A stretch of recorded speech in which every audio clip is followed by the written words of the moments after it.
Hi friends, RRB జేఈకి సంబంధించిన city intimation లెటర్కి సంబంధించిన link అయితే యాక్టివేట్ అయింది. లింక్ అన్నది కింద డిస్క్రిప్షన్లో ఇస్తాను. అక్కడి నుంచి మీ సిటీ ఇంటిమేషన్ అన్నది చెక్ చేసుకోవచ్చు. సో ఇది అందరికీ కాదు, కేవలం 16th వాళ్ళకి మాత్రమే ఓపెన్ అవుతుంది. ఓకేనా? మిగతా వాళ్ళకి తర్వాత మీ డేట్కి సంబంధించి 10 days బిఫోర్ అయితే ఓపెన్ అవుతుంది. అడ్మిట్ కార్డ్ అయితే 4 days బిఫోర్ ఓపెన్ అవుతుంది అనమాట.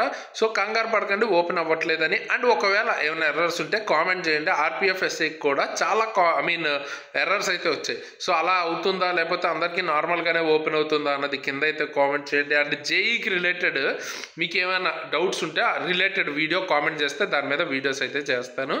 అండ్ దాంతోపాటు ఏఎల్పికి సంబంధించిన ఆన్సర్ షీట్ అయితే వచ్చింది కదా, దానికి సంబంధించిన రాంగ్ ఆన్సర్స్ ఏమైనా ఉంటే కలెక్ట్ చేసి వాటి మీద వీడియో చేయాలా వద్దా అన్నది కూడా కామెంట్ చేయండి. ఏఎల్పికి సంబంధించిన ఆన్సర్ కీ అని అయితే కామెంట్ చేయండి. అండ్ జేఈకి రిలేటెడ్ మీ డౌట్స్ ఏముంటే అవి కామెంట్ చేస్తే దాని మీద వీడియో అయితే చేస్తాను. సో ఈ వీడియోని లైక్ చేయండి. అండ్ ఇంకోటి, ప్రాసెస్ లాగిన్ అవ్వాలనుకుంటే డిస్క్రిప్షన్లో లింక్ ఉంటుంది. అక్కడి నుంచి మీరు లాగిన్ అయితే ఇలా పేజ్ ఓపెన్ అవుతుందన్నమాట. ఇక్కడ మీ రిజిస్ట్రేషన్ నెంబర్ ఇవ్వండి, మీ date of birth, date, month, year అయితే ఇవ్వాల్సి ఉంటుంది.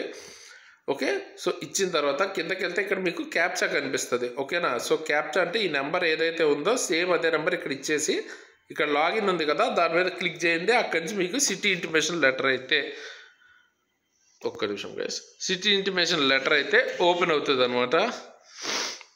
సో అక్కడి నుంచి ఓపెన్ చేసుకుని సిటీ ఎక్కడ వచ్చింది ఏంటి అన్నది కామెంట్ చేయండి. అంటే ఎంత దూరంలో వస్తున్నాయి సిటీస్ అన్నది కూడా కింద కామెంట్ చేయండి. ఓకే, సో అదనమాట ఈ అప్డేట్ గురించి. సో ఈ వీడియోకి అయితే ఇంతే గైస్. ఇలాంటి మంచి మంచి వీడియోస్తో మీ ముందుకు మళ్ళీ వస్తాను. అంతవరకు సైనింగ్ ఆఫ్ తేజస్.